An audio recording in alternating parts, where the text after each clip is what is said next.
Hey everybody, Tom Glaser here. So often when I go out and do public speaking gigs, I'm asked if I actually follow the principles that I write about in my book, Full Heart Living, Conversations with the Happiest People I Know. And the truth is very much so. I absolutely do. Just ask my family. Sometimes they get annoyed with how strict I am about eating. So I wanted to share some of my favorite recipes. This one today is a recipe for hummus.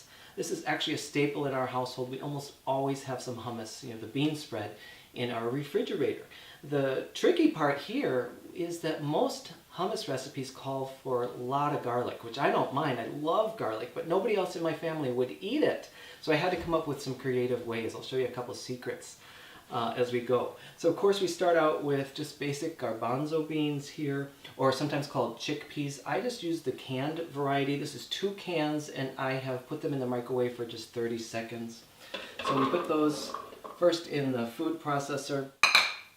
Next add about, this is 3 tablespoons of a really high quality olive oil. Of course, high quality ingredients makes a higher quality dish. And then I'll use a little bit of salt to taste. I'm liking these days the Himalayan pink salt. So you just freshly grind up a little bit of that to taste. Secret ingredient number 1. I was out of lemons once. Most hummus recipes call for lemon juice, but I was already into it before I realized I didn't have any lemons. We did have a lime. I ended up really liking it. So this is the juice from 1 lime. It just gives it, just that little bit of different taste. Ice cubes. These are crushed ice cubes. That's about 2 ice cubes. That helps with the texture. Makes it smoother. That smooth texture is really important for a lot of folks with hummus. And secret ingredient number 2. This is what's called Umeboshi Paste. It's pickled plum puree. You can get these at Asian food stores. So this is about 2 tablespoons of the Umeboshi paste. And I like to mix all these ingredients up first in the food processor. And when those are mostly mixed up, then I add in the final ingredient. This is sesame tahini. This is maybe about, 1/4 to 1/3 of a cup, I would say. All these, it's not an exact science. You can do any of these ingredients just to taste.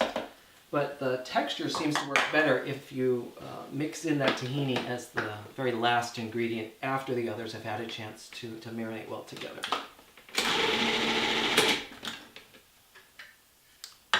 It's that simple. This is a great protein, has really healthy fats. Often I use this actually as a main dish and we'll eat it with brown rice crackers.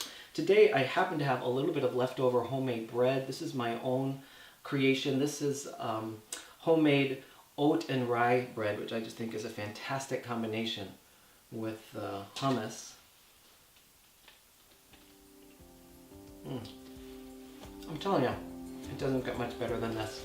So your assignment, should you choose to accept it, is to talk about your secret ingredients and your favorite recipes with somebody that you love, and see if there's something about relationships or connections that comes out of that. Talk with someone you love, maybe even make them that recipe. All right, thanks for listening, and we'll see you on the next go round.